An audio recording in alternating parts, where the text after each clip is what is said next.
Today is Wednesday, October 9th. Good morning from the Civic Media News Desk. I'm Joanne Krulotz. This summer's bird flu outbreak may be to blame for higher egg prices right now. UW-Madison economics professor Andrew Stevens says there's a lag between a rash of bird deaths and when new eggs start coming back into the system. It can take up to 6 months to fully replace an egg-laying hen. Stevens says there's also a shift in demand for eggs this time of year as more people start baking for the fall and winter. 24 people in Wisconsin have landed in the hospital after eating eggs that are now being recalled. The eggs came from a farm in Bonduel and have made 42 people in Wisconsin sick and another 23 across the country.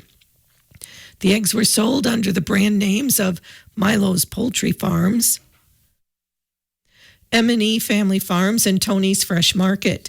Duck eggs from Happy Quackers Farm are also part of the recall. Farmers in Wisconsin and across the country will likely face a loss this year. The U.S. Department of Agriculture's September 2024 farm income forecast shows a decrease of almost 5%. Reasons for the shortfall include a drop in demand for household produce, a wet early summer making plant growth difficult, and challenges in finding farm workers. Those income projections may lead a $6.5 billion loss for farmers across the country and will likely cause many to tighten spending until next spring. President Joe Biden has announced a plan to eliminate lead water pipes in every city in America in the next decade. Biden in Milwaukee yesterday says Wisconsin is on the receiving end of more than $40 million to help remove local lead pipes. According to the Environmental Protection Agency, Milwaukee has the 5th highest number of lead pipes in the nation. The EPA estimates the new stricter standard will prevent up to 900,000 infants from having low birth weights and avoid up to 1,500 premature deaths a year from heart disease related to lead. The Biden-Harris administration is giving out roughly $2.6 billion nationwide to remove lead pipes. Robert F. Kennedy Jr. will remain on the ballot in Wisconsin. Last month, the Wisconsin Supreme Court upheld a lower court's ruling that candidates can only be removed from the ballot if they die. On Monday, the court denied a motion from Kennedy's attorney to reconsider that ruling. Kennedy, who in August suspended his campaign and endorsed Donald Trump, filed a lawsuit to be removed from the ballot. He argued state law requiring independent candidates to withdraw up to a full month before Republicans and Democrats was unconstitutional.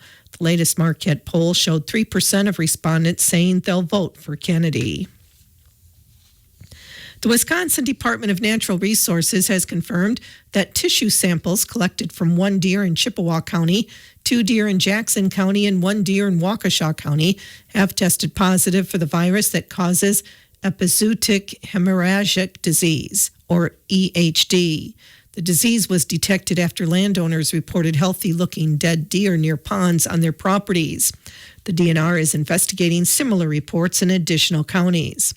The virus that causes EHD is spread between deer by midges, which are small flies, also known as biting gnats or no-see-ums. The virus does not infect humans, even if a person handles infected deer, eats venison from infected deer, or is bitten by infected midges. Clinical signs of EHD in deer often include excessive salivation, foaming around the nose and mouth, and appearing weak or approachable by humans. Carcasses found in or near water sources may also be a sign, as infected deer will often lay in water to cool down or drink.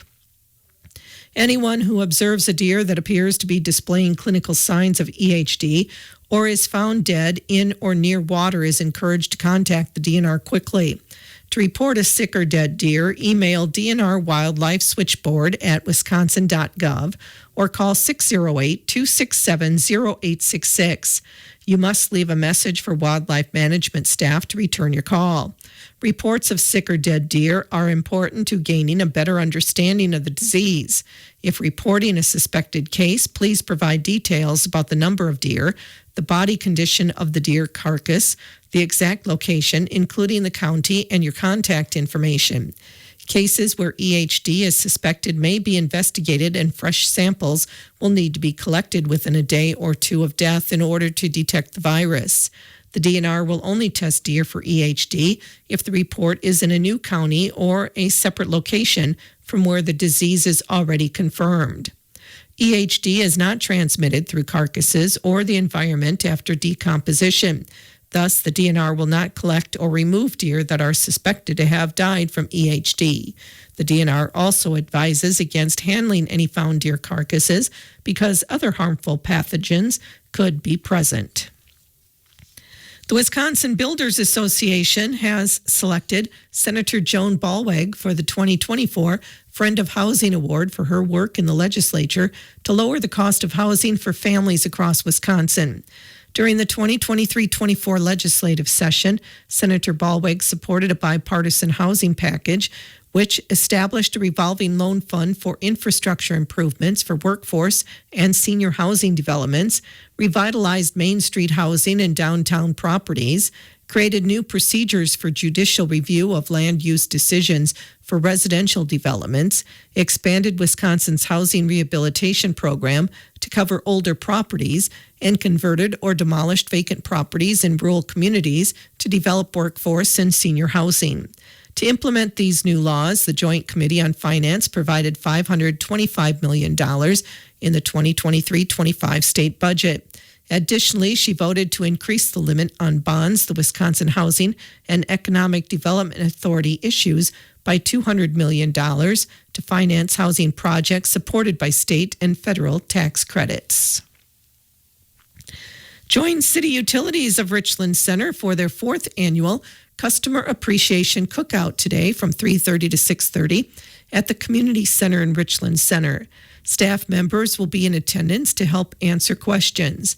There will be various booths with representatives who will help educate about energy-saving programs along with department demonstrations. The event will also feature food drawings and guessing games for bill credits. You can also qualify for gift cards, and by helping electric utilities celebrate 120 years, customers will receive a complimentary gift. It's family fun and food at the City Utilities of Richland Center's 4th annual Customer Appreciation Cookout today from 3:30 to 6:30 at the Community Center in Richland Center. You can find out more about City Utilities on their website at cityutilitiesofrc.com and on their Facebook page. The Wisconsin Department of Natural Resources is now accepting applications for this year's round of funding for the Hunter Recruitment, Retention, and Reactivation Grant Program. Funding from the grant program is used to help grow the number of hunters in Wisconsin and support novices who want to learn to hunt. The Hunter R3 grant funds projects that teach people the skills, knowledge, and attitudes to be responsible and safe hunters, provide instruction in safe firearm operations, ethics, game laws, outdoor survival and first aid, and focus on hunter and recreational shooter recruitment and retention. A total grant pool of $125,000 is available. Individual grant awards are normally limited to $25,000. Cost-sharing funds can be awarded to individuals or community-based organizations. Wisconsin tribes, universities, and schools. You can find more information about applying, eligible items, and resources on the DNR's Hunter R3 Grant Program webpage.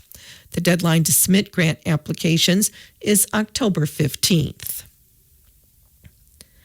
Safeguards are in place to ensure the fairness and transparency of ballot counting and canvassing in Wisconsin. Wisconsin Elections Commission Chair Ann Jacobs dismisses the chances of local clerks or canvassing boards going rogue to disrupt election results, predicting clerks and canvassers will do an amazing job. Wood County Clerk and President of the Wisconsin County Clerks Association, Trent Miner, vouches for his colleagues, who he said are people of integrity who will be going to make sure the job is done and it's done correctly. Jacobs and Miner took part in a Tuesday roundtable to detail Wisconsin's post-election checks and balances.